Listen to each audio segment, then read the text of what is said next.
আমরা চাই যে রাষ্ট্রীয় যে সিদ্ধান্ত সেটা মেনে নেওয়া এবং শিক্ষার্থীদের পক্ষে অবশ্যই কাজ করা। এখানে আমরা ছাত্রদল করি, আমরা সবসময় শিক্ষার্থীদের পাশে।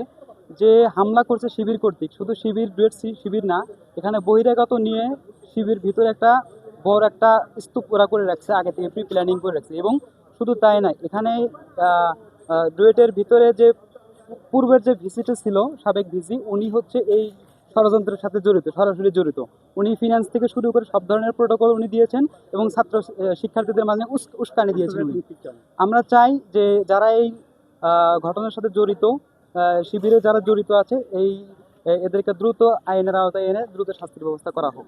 তো স্বাভাবিকভাবে রাষ্ট্রীয় সিদ্ধান্ত মোতাবেক আমাদের ডুয়েটে ভিসি নিয়োগ হয়। তো সেই লক্ষ্য বাস্তবায়নে আমরা ডুয়েট ছাত্রদল নতুন ভিসিকে স্বাগত জানার জন্য ডুয়েটে অবস্থান নিই। তো যখনই আমরা ভিসি স্যার আমাদের গেটের কাছাকাছি আসে, ভিসিকে নিয়ে আমরা যখন শুভেচ্ছা জানিয়ে সামনের দিকে অগ্রসর হচ্ছিলাম, তখনই ডুয়েটের শিবিরের এবং বহিরাগত শিবিরের কিছু কর্মী ঢুকে আমাদের উপর পাথর নিক্ষেপ করার ফলে আমাদের ডুয়েট ছাত্রদলের নেতাকর্মী সহ বাইরের সাংবাদিক, পুলিশ সহ 40 থেকে 45 জন আহত হয়। পর্যন্ত আমাদের দাবি না আদায় হবে ততক্ষণ চলতেই থাকবে।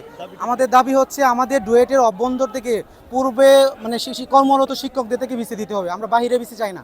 আমরা আমাদের বাইরের কোনো ভিসি চাই না। আমাদের ডুয়েটের ভিতরে যোগ্য কোনো প্রফেসরে আমরা ভিসি হিসেবে গ্রহণ করতে চাই, যে সাধারণত আমাদের ডুয়েটের সাধারণ শিক্ষার্থীদের দাবি দেওয়া পূরণ করবে, ডুয়েটকে বুঝবে। সর্বোপরি ডুয়েটের আন্দোলন চলাকালীন সময়ে প্রশাসন আর ছাত্রদলের লোকজন প্রথমে আমাদের গেটে ধাক্কাধাক্কি শুরু করছে। গেটে ধাক্কাধাক্কি এক পর্যায়ে আমরা যখন তাদেরকে প্রতিহত করার চেষ্টা করছি, তখন তারা আমাদেরকে ইট পাটকেল ছোড়াছুড়ি শুরু করে দিচ্ছে। তো এক পর্যায়ে আমাদের অনেক শিক্ষার্থী আছে তারা অনেকে আহত হয়েছে। আপনারা মেডিকেলে গেলে হয়তো বা দেখতে পারবেন। তাদের সঙ্গে আমি যখন একাত্মতা করার জন্য আসছি, আমার পরীক্ষা ছিল, পরীক্ষা দিয়ে এখানে ঢুকছি।